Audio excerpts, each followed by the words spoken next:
It's time for Dents Dreams, the Paintless Dent Repair podcast focusing on how you can use the fruits of this wonderful trade we call PDR to retrieve your wildest dreams. I'm John Vidine, your friendly neighborhood dent reaper and host of Dents and Dreams. Now let's get started. Today we have the all-powerful and most wonderful. You guys might know him as Vince Delasandro, but I think moving forward, we're just going to call him Cowboy Vinny. How you doing, Vinny? Hey, John. What's going on, brother? You know me, Dents and Dreams, baby. We're just having fun and enjoying the ride. Dents and Dreams. Well, I appreciate you having me come on. Yeah, I appreciate you coming on. Obviously, most people probably already know you via the wonderful PDR Tool Time podcast, which has been a huge help to me throughout my entire career. And if people go back and listen to episode 1, there might be a couple clips in there from PDR Tool Time and how you guys help me. Oh, cool. But why don't you, how does one get started way back in the day starting a podcast like that?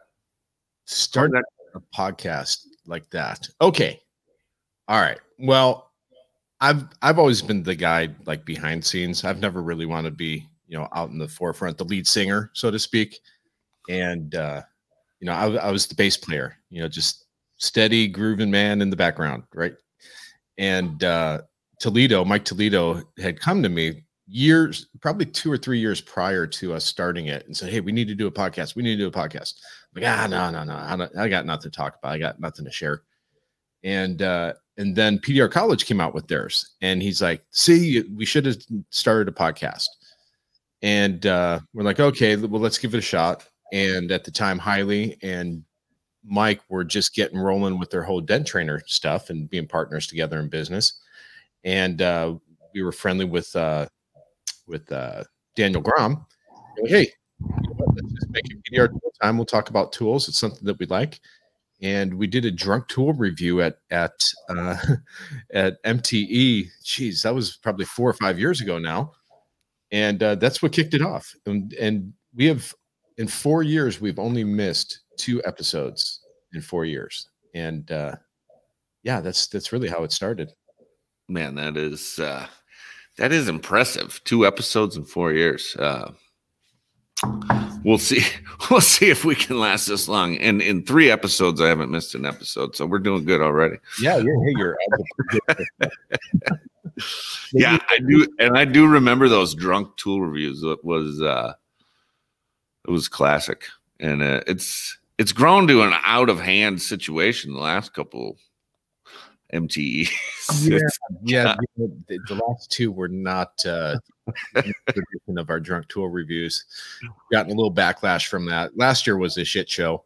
Still fun, but definitely the word got out, and we had a nice room, but it turned into a pate.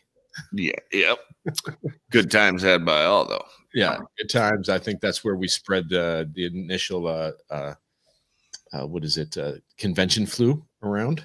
We all maybe, yeah, the conference cough, whatever you want to call it. That was yeah, I didn't get hit with it until much later, so I don't know if I can blame it on MTE, but anyway, are you going to MTE this year?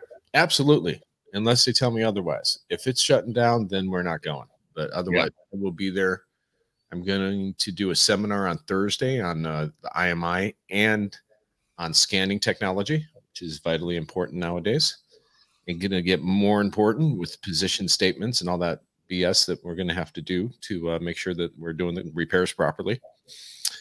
And then teaching a class on Saturday, IMI class, for those that have signed up for it. Which I highly recommend. I passed, so anybody is probably going to be fine. Don't worry about it. Students, though, man, you're a pretty smart guy. Well, I don't know. Don't give me too much credit there, Vinny. But all right.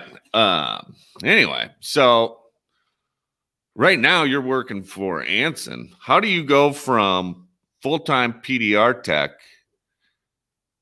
to Cowboy Vinny? I mean, how does this transition come about? Well, it didn't happen overnight. Unlike my younger self, the moves I make nowadays are very calculated and planned. So I might look like I'm a maniac at times, or flying by the seat of my pants, but really they're pretty calculated and planned out. This move was 18 months in the making. Me moving to Texas, it did not happen overnight. I just happened to hit it at the right time when I moved. California was shutting down from COVID, and everyone's like, "Man, you timed that perfectly." It's like it wasn't really planned. The timing wasn't planned. It just happened to be, perfect timing. But they had chosen me. They had asked me to come on board to teach the IMI classes, which is a partnership between TDN in England and Anson. And they wined me and dined me. They brought me out to Texas. They showed me a good time. And I'm like, yeah, I could probably live there. I'm originally from Chicago. I'm a Midwestern guy. It's not too much different down here. The people are nice, like the Midwest around here as well. And it was an opportunity. My son was graduating 8th grade, and that was the time to do it. My wife is a California girl. She's never lived anywhere other than California, and she was up for the challenge. So it was like, you know what? We've done well in our lives. We've put a lot of money away. We lived, somewhat within our means, and it's like, you know what? Let's take a chance and see what this road goes to. Awesome. Yeah. So I gotta think you taught a few less IMI classes with the COVID than you had planned out. Yeah. Are you gonna be playing catch up next year, or how's that gonna do you have an idea? I don't really have a game plan yet. If people want to do like individual classes or onesies, twosies, I'm perfectly fine with that. They're going to have to come to me though. I can't go somewhere to do that. What was nice prior to COVID, I probably went to about I want to say 16 different locations in about a year, maybe a year and a half. It took 16 different locations. Boston was the last one we had. I was there with you. Yeah, that was fun. That was back in March, and prior to that, I had just under 200 candidates that had been certified that I under my tenure, and we were on a good roll. You know what I mean? Then COVID happened, and I just finally did my first one this past 2 weeks ago for 5 people. I don't know. It's if you have 10 people or more, I'll travel. I'm safe with how I get through the day with COVID, and I'm pretty confident if I need to go to Minnesota again and teach a whole bunch of guys, I'll go. Yeah, well, I might have to take it again because things tend to rattle around up here, and we could lose something. Yeah, but you know what? Once you're taking it once, you can sit in the class anytime you want for a refresher.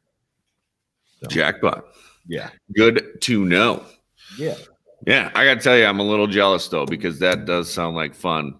Just bouncing around, hanging out with different dent guys, and I'm sure there's a grind aspect to it from the travel standpoint, but getting to hang out with dent guys is always a good time. So, well, it'll be a little bit different this time, John, because I'm not actually a PDR shop owner anymore. I was doing that on the weekends, so I was running my business during the week and then flying all over the country, all over North America. I did 2 in Canada.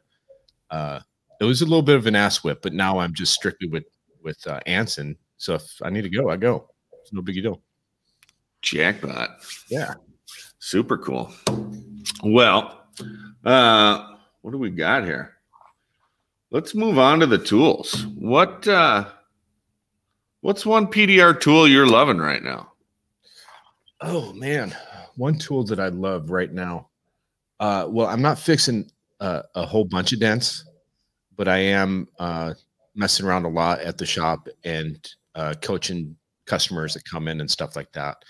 There's a few tools that do you want like a tried and true tool that's just always there, or whatever you think would bring the most value to our listener. I think there's one. There's many, but I will tell you one thing that really knocked it out of the park for me this year, which I purchased as soon as it came out, was the Willie Quick cart. Okay. Yeah. I've been seeing that everywhere, and I can't decide which cart I want. So yeah. I had been waiting for a while to get a TDN cart and really wanted one really bad. And I wasn't sure why I wanted one really bad. You know what I mean? Besides the cool factor of them. Yeah. Having everything on in one place. But with the Willie Quick cart, I finally popped on it when it came out, and it's compact. It's everything I needed on that cart. It's easy to roll around. You're working on top panels. It's tall enough that you can just reach over and grab, rather than bend over to a shorter cart. So there's many benefits to it, but yeah. Yeah. Well, yeah. And they have so many different little add-ons. So smart guys over there, Rob and Bobby. Yeah. Good people too. I just saw them a couple of weeks ago. They came out for the Dents for Kids thing here in Texas. Not Bobby, but Rob and his wife Melissa had a good time. Oh, you had a good time for sure, man. I'm so. I wish I would have made it. You should have, because a lot of that stuff we obviously can't post because of COVID and stuff like that. We don't want to get anyone in trouble. Yep. Yeah. Good times were had. I'm sure. Yes, sir. All right. Well, let's move on down. What if you had to pick one? What's one PDR question you get all the time that you're sick of? Well, from a customer standpoint, is why is it so much? You know, right. I hate it when questioned like that. You know, it's like, haven't you gone somewhere else first and got a quote at a body shop, or have some general idea of what's this going to cost? Man, I think people have zero idea. I had a guy call me. He said he had a tiny ding on his Durango fender. Yeah. I got there. It was a double 4-inch crease into a super sharp pit. Sure. It looked like a comet. And, I put it through the pricing guide. It was like $486. And just about lost it. He was like, "Why is it going to be so much?" And yada, yada, yada. And he said, "Well, I can get a fender and paint it for that." And I just laughed. I said, "Well, yeah, then you should, look into that." I mean, I highly doubt you're going to get that accomplished, but good luck. What they say that is it like that now I'm being compared to you going and ordering a fender and painting it and removing the old one and putting a new one on. That's your value. Mm-hmm. Your time. Okay. Well, and then the end results, we all know what that looks like, trying to do something yourself, especially paint. Yeah. When it was a pearl white. So even better. Just to the hood and into the bumper and door. Yeah. It was just preposterous. But that's part of the problem. So, then the question becomes like, what can we do as a PDR community to better educate the public? Sure. This is a question I've been trying to figure out forever. I mean, I would love to see like a Super Bowl commercial, but I think we would be perfect for the PSA for it. Public service announcement with John Vidine, teaching you all about PDR. Now I gotta get that little animation, do with the little star. Yeah, the more you know. The more you know. Yes. From working at Anson is cool too, because I see tons of technicians coming through that door on a weekly basis, and you know what? The same question applies for dent technicians coming in talking about tools. Why is it so much? How much you charge for a Reaper now? $159 or something? I think 139 for the ratchet handle. Right, 139. Yeah. $139 for a tool that's probably going to make you 139,000. I mean, potentially, yeah. Yeah. So it's absurd sometimes. A lot of technicians don't realize, you know it because you make a tool. What goes into making a tool and R&D, and then the manufacturer. They think that a manufacturer is sitting there waiting for them to bring them here. Can you make this pen and can you do it in 5 minutes and give me a prototype? It takes time. Yeah. A lot more time than I would have thought initially, but yeah, I'm still waiting on prototypes from February, from a manufacturer. It's like I haven't even seen the prototype, and I know COVID and everything, but come on, it was February, for crying out loud. No doubt. Yeah, how long did that take for your mold to get made on the Magnatech mat? Well, the Magnatech mat is made in the USA. The mold is made in the USA. It didn't come from China. Okay. So the mold itself took from conception to mold was about 8 months. Jeez. And then my first one that I was able to sell that I was somewhat happy with was probably conception to first one was probably a year. Dang. I'm still waiting on my patent too, and it's been 3 years now. Oh yeah, well yeah, you gotta. What do they call those office items or whatever, where you have to respond and yeah, that'll be who knows, but they'll give it to me, but they just want more money, more money, yeah, you want to just respond. How many times are we going to do this? Here's a blank check. Right. Can you just jump to the end and give me the total? Come on. Yeah. Oh, funny. Yeah, but yeah, it's and we don't sell a lot of tools. It's not like we're making vice grips for the world. We're making a tool that will probably sell a few thousand or several thousand, but not hundreds of thousands. Right. They're gonna be more expensive. Yeah. Well, and until there's, an Anson across the street from every Home Depot. Right. It's just not, we're a small niche. So yeah, it's hard to get enough volume to have the kind of margins that people think of when they think of tools. So you want a story? Yeah. When I was talking to Home Depot about carrying it, they told me how many they need. They need 30,000 for the stores, right? They need another 30,000 sitting in a warehouse, and they need another 30,000 being manufactured. So that's 90,000 mats that I would have to produce to be carried in Home Depot. Wow. Yeah. I'm doing some quick math in my head, and that I wouldn't have that under my mattress. So right. I don't. So how does that come about? You actually talked to Home Depot about carrying them? Did they approach you, or they reached out to me? Snap-on had reached out to me as well. Snap-on's kind of the same deal, but just lesser quantities, but not too much less than that. So yeah, it was interesting. That's when I realized I was way out of my ballpark. Hot dang. Yeah. That's a hefty investment, but a potentially hefty payoff. So I don't know.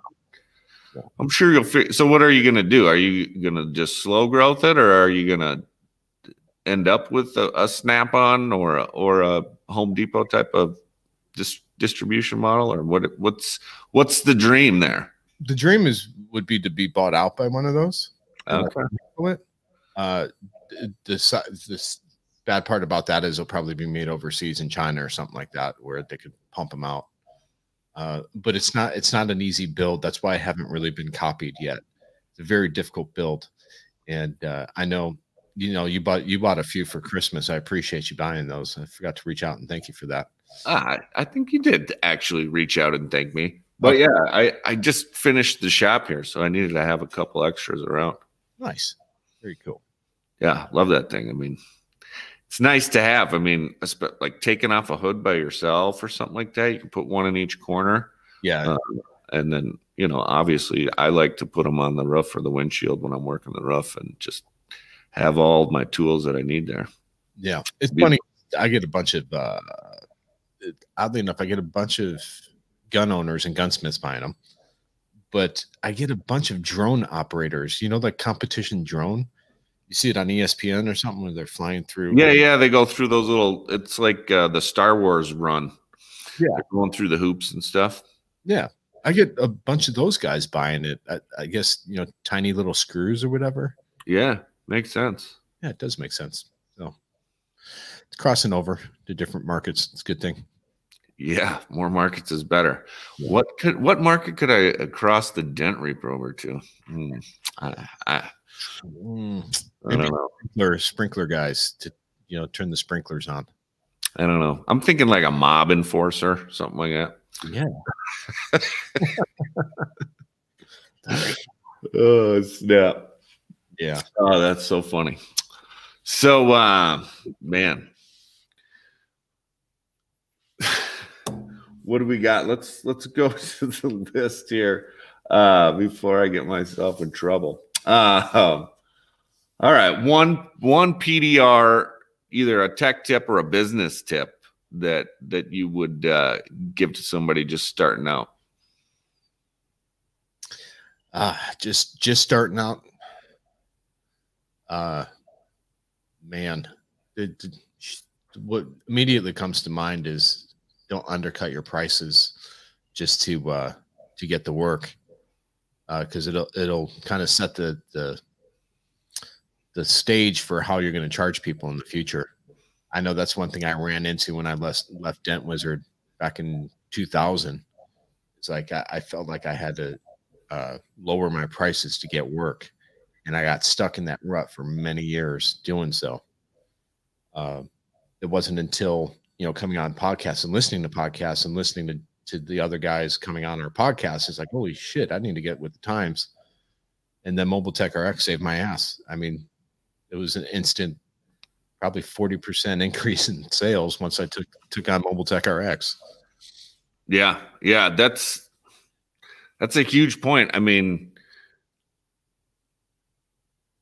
before the pricing guides, you're just shooting from the hip, as you might say over there, Cowboy Vinny. But but yeah, and it's really tough because I'm assuming at Dent Wizard you were mostly wholesale, doing lots and volume style work. Yeah, I was at LAX Hertz and Budget for 2 years straight, 7 days a week. Yeah. And then transitioning from that, because I did mostly wholesale in the first portion of my career too, which I think a lot of guys do, but transitioning from wholesale to retail, and you see a dent that you would fix 4 of those dents on one car for $75, and then now you're looking at a retail customer and charge them $150, and it's hard to wrap your head around. Yeah. But trust me, these people are happy to pay it, and it's a better value than they're going to get anywhere else.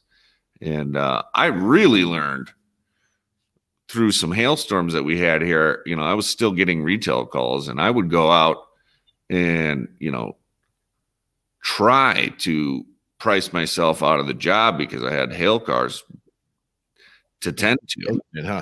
And I couldn't price myself out of some of these jobs. It was like, well, I'm going to have to raise the percentages up on bodyline or obstructed damage or whatever the case may be. So, yeah, the go away price. They were taking the go away price. Right. Yeah, absolutely. When I left Dent Wizard in 2000, we were getting $45 a panel at Hertz, our Budget, and $33 a panel at Hertz. When you had 100 cars lined up a day, I was 25 years old driving a Corvette through the streets of LA, you know, I was a freaking rock star. I was billing 35 grand a month. Oh yeah. Well, when you have that kind of volume and that kind of setup, yeah, it makes sense. Like there's no shame in wholesale, and wholesale pricing is that way because of the volume and the efficiency of it. Sure. But when you're driving 20 minutes, 30 minutes to get to a customer's house, then you got to properly estimate it. And then, you know, at $30 a panel, $45 a panel, you would be broke pretty dang quick. Yeah. Yeah. And it's funny because the Dent Wizard retail prices were always really high when I worked for Dent Wizard. I knew that. And when I left them, I stayed away from wholesale altogether. I started immediately with retail. And not only that, but I also started with and body shops, retail body shops and detail shops. And I would train the detail shops how to sell dents for me. I had one detail shop that would do, this doesn't seem like a lot, but he would do 30 grand a year in PDR, you know, and I was getting 60% of that just to go there twice a week and fix a few dents. That was pretty good for one detail shop. It wasn't even a high detail shop.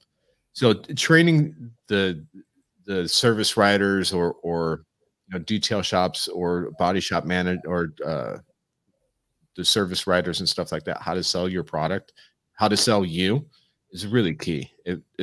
It's what saved me. Yeah, absolutely. Yeah, and I've given those cards, those price guides from what's his name, Nathan Pizzo. I've given those to service writers in the past, and I actually should probably order another round of those for the end of the year here. Yeah. Tax write-off tip. Yeah. Yeah, that's a really valuable tool, just to be able to have something tangible. They can measure it. They can look at the factors and price it properly. And I've gotten a ton of work that way. And yeah.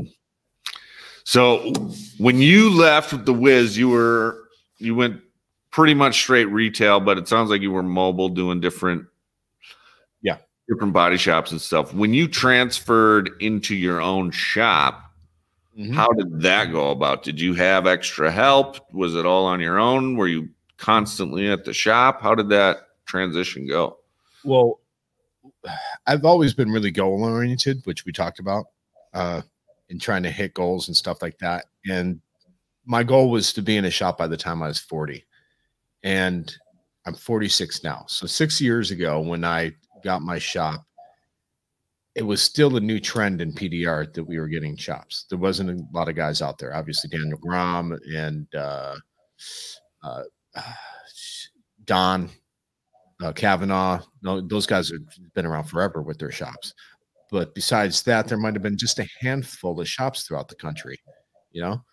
And it's one thing that we promoted a lot on PDR Tool Time was getting a shop and showing or talking about how we transitioned into shops and stuff like that. And it was scary as hell, man. It was like, here I am. I have a lifestyle job. If I want to go home at 1 o'clock, I go home at 1 o'clock, right? If I have a shop, I no longer have a lifestyle. In my mind, it wasn't a lifestyle job anymore. It was a commitment, but it was also a commitment that I'm going to build something that I could sell. And it's easier to build something you could sell if it's tangible and they could see it. It's a shop rather than just me being the talent. Right. So that was my motivation behind it. Yeah. So how did the workflow change for you though? Where did you stay mobile for a couple days a week? This is a strategy I've heard of people doing. Yeah. Or did you just drop all of that and say, if you want it fixed, you got to bring it to the shop? Well, prior to getting my shop, I had a painter that I hired on for Dents No More.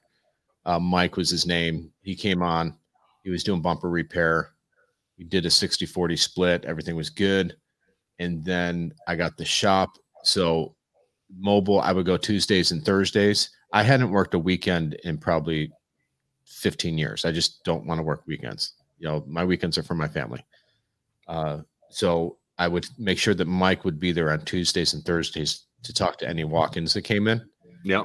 And then, you know, I would go out and do my mobile, but the transition was probably up until the last year, I still was doing mobile on Tuesdays or Thursdays. Just because I grew up being a mobile guy. I didn't want to be in the shop 5 days a week, you know? Yeah. I like that model. I'm flirting with the idea of getting a shop for myself, and I have a hard time imagine staying in one place all day, every day, because I've been mobile for my entire career. And I don't know. I don't know if I'm going to be able to make that transition, but I like that idea. Stay mobile a couple days a week, get somebody to cover for 2 days a week. You sound like everyone else that's thinking about taking that leap. I mean, when Toledo called me up, hey, I'm going to get a shop. I'm like, let's do it, man. He's like, oh, I don't want to be tied down to a shop. You can't get Mike to leave his shop now. No, yeah. Well, he's a different animal. I mean, now he can set up all those fancy cameras and yeah. That's got to be, that's a dream for him. But it's one of those things that if you build it, they will come with proper advertisement. You can't just piss off advertisement 100%, but you have to do something. And, you know, if you're not there, you put a sign up there. Hey, I'll be back. You know, text me a picture of the damage. If they want you to work on their car bad enough, they will text you the picture of the damage, or they'll wait till you're there the next day. It happened all the time. You know, just even when I went out to lunch, I would miss a walk-in. Right.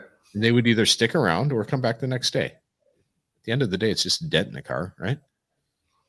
True enough. But if we look at it that way, just dents in cars has done a lot for me. Right.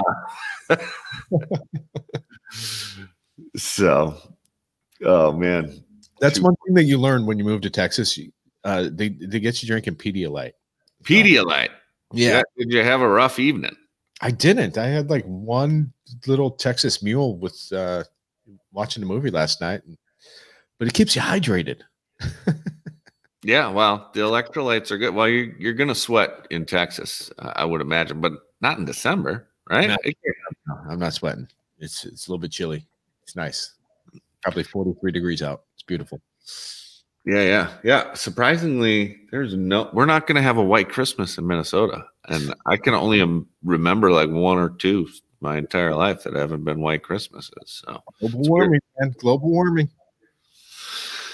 Well, I guess I'm properly positioned because way up here, it's nice not to be at 20 below. I have never been my coldest than when I had a layover in Minnesota about 10 or 15 years ago. I got off that plane. I thought Chicago was cold. Holy hell, man. I thought I'd entered like the frozen tundra. It was crazy cold. Yeah, we'll get typically a couple of snaps a year where it's, you know, steady below zero for a good solid week, and when that wind starts whipping, you better have several layers on because it'll cut through anything. I remember that even Chicago negative. I remember being out on not fixing dents in -30, but having to walk lots in -30 to bring them inside. You know, dollar renter car, myself and Dave Shalott back in 95, 96, we'd be running around O'Hare Airport in Carhartts with the sled. We had our plastic sleds, and you know, dollar renter car, we would take a windshield wiper off the car to clean off the cars. Didn't give a shit about scratching them. We were just there to fix the dents. Mm-hmm. Man. Yeah, I mean, looking back, now, if it's below 20, I go to my account and say, I'm not walking anything. If you have an emergency, let's pull it inside and we'll take care of it. But I used to go a lot harder, and the older I get, the more I realize it's just not necessary. Right.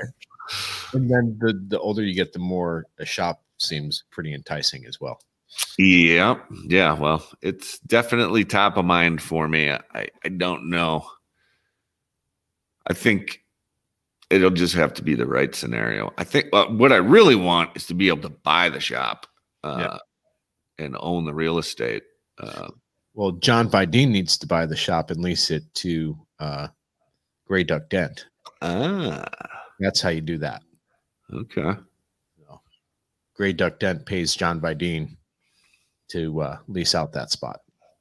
Very interesting. Yeah. Never heard of it that way. See, I'm learning stuff already. Yep. Love it. Love it. Yeah, that's a good plan. Did you own the real estate for your shop, or where did you hear or come up with this little trick? No, I didn't. I rented only because I wasn't fearful if I was going to make it or not. And 6 years, actually, it's still going. I sold my business to my painter, and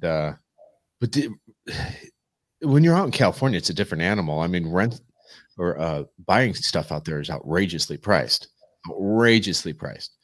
So buying wasn't even an option for me. So I leased out a place, and when I leased it 6 years ago, I was only paying $1,500 a month for 2,100 square feet.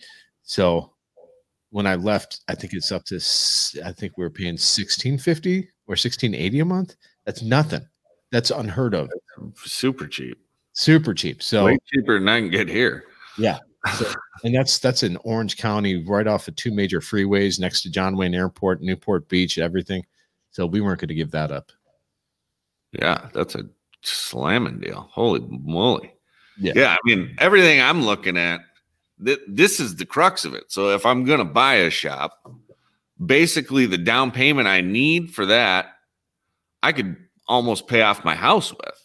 Right. So do I buy myself more work so that I can build it and eventually have an exit strategy, or just pay off my house and when winter comes, say, I don't have a shop, or a house payment, so I'm not coming to fix your dents until it warms up. I'm no accountant, John, but I'll tell you what, this is unprecedented right now. The last 5 to 10 years, how cheap it is to borrow money. So if you were going to do anything, I would suggest buying property and doing that, because mortgage payments and interest rates are never, ever, ever going to be, it's impossible. You can't go any lower than what they are. So they're only going to go up. So I would leverage that money to buy. I have 2 houses. I sold 1 house in California, but I have 2 houses, one in Texas, one in California. I'm not going to discuss finances with those, but I'm doing all right. Not on there, at least. I'll tell you privately. I can imagine. It sounds like a good gig if you can get it. You probably positioned yourself properly along the way, and cheers to you. Yeah, but it's all about risk. Buying, going out on your own, leaving the company. Learning PDR for the first time. These are all risks that some people they don't want to do it. They don't have that in them, and that's fine. Nothing wrong with working 8 to 5. Well, depending. I don't know. I don't think I could go back, but to each their own. Exactly. So how did this Cowboy Vinny come about? Was this all just having fun at the shop? And I mean, I love it when you do those videos. It's so awesome. Well, it came about with my buddy Mike Toledo. Called me Cowboy Vinny. I'm going to call you Cowboy Vinny now. He comes up with nicknames for a lot of people. Lisa Dyer, Craig Dyer's wife, is called Cupcakes because she makes the world's best cupcakes. No joke. Cookies and cupcakes out of this world. She should own a bakery. He just throws out these nicknames that they kind of stick, right? And we call her Cupcakes to this day. And there's a few others that I can't think of right now, but he's like, he called me Cowboy Vinny, and I laughed about it. I'm like, you know what? That's kind of funny. And I think I'm going to do something with that, right? And I thought I was going to be offending real cowboys or Texans doing it, but they get a kick out of it, man, because they know that I'm a stupid friggin' Yankee from Chicago originally and by way of California. So they laugh at me, and I'm one that I don't mind people laughing at me. So we we were looking around the shop. I'm like, man, I got to do a video with this whole Cowboy Vinny thing. I got to develop it. And Anson, the number one thing that is sold at Anson is hole plugs. It is hole plug. Not for me. No, never. I don't know. I don't. So they sell them by the tens of thousands. Anson started before they sold a single dent tool. They started selling hole plugs. They have a national distribution for the company that for hole plugs and gaskets and stuff like that. Gaskets are gone away now, but we do sell the crap out of hole plugs. So I just started scripting it and writing it. And one of these days I'll throw out the blooper reel. The blooper reel is 10 times better than that video. You should sell that. That's got to be a pay-per-view situation. I'll give you my credit card number right now if I can watch the blooper reel. Right? It's I didn't even think about it. I started deleting the bad takes, and they're like, no, keep that. You got to do a blooper video. I'm like, no, man, I'm already throwing myself out looking like an idiot. But it's pretty funny. I'll put one together one day. But I didn't want to dilute it too much. We did the whole instead of just Black Friday, we did the whole month of November, and I threw out a video for every week. And I don't want to dilute it that much that people are like, there's Cowboy Vinny again. So I'm taking a little break right now. But Cowboy Vinny's bringing in a herd of cattle. He's currently unavailable. But I did have some muses for that. I was watching other videos on YouTube, and if you're from Texas or if you're listening from Texas, everyone knows Jim Adler. He's the Texas lawyer, and he if you look it up and you'll see the resemblance in that. But he's loud and proud, and he's not meant to be funny, but he's pretty freaking funny. Yeah. Well, there's an old guy from Minneapolis, Fancy Ray. He did commercials for a lot of people, and he's very boisterous. We'll put it that way. And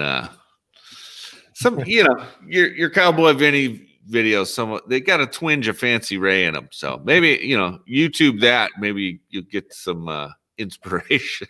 Yeah, I should. Out in California, it was Cal Worthington. Go see Cal. He had dealerships all over the country, but he would come riding in on the back of an elephant or a lion, and it was go see Cal down at Cal Worthington Ford, in Bellflower, California. Fun stuff. Yeah. Do you think Anson will foot the bill for a lion or an elephant for you to ride? Well, do you know what they would? That's one thing. The crew at Anson, I don't know what it was like before me, but we have a lot of fun there. I can only imagine. They're awesome to hang out with. Yeah, and they do not spare expenses when it has to do with fun. They will not miss a party if there's a party. You had. Love it. Yeah. Vinny on an elephant coming to you soon. I'm calling Craig right after we get off of this. Oh snap! Yeah, good stuff. Super good stuff. Let's see. Have we gone over everything? Oh, I got to do a quote of the week. I didn't really even get this ready. Hopefully, I have one on deck. A quote of the week, not from me, right? No, I've been doing it.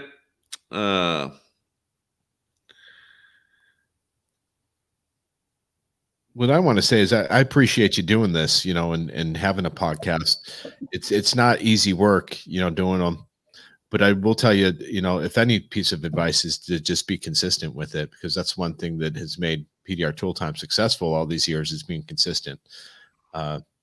If something goes wrong and it doesn't go up on a Tuesday, our phones are blowing up with text messages and where's my episode? Hey, where's my hit?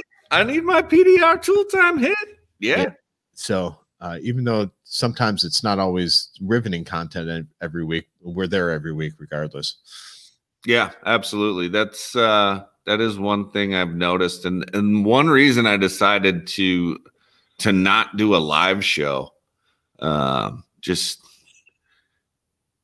too many logistics to nail down, and you know, I'm finding out quickly that getting somebody to be able to sit in front of their computer for an hour is it's kind of a big ask. So I appreciate you coming on, but I know so. I know. So I don't necessarily like talking about myself. I have declined other interviews, but I love and respect you, John, and I'll come on anytime you want me to.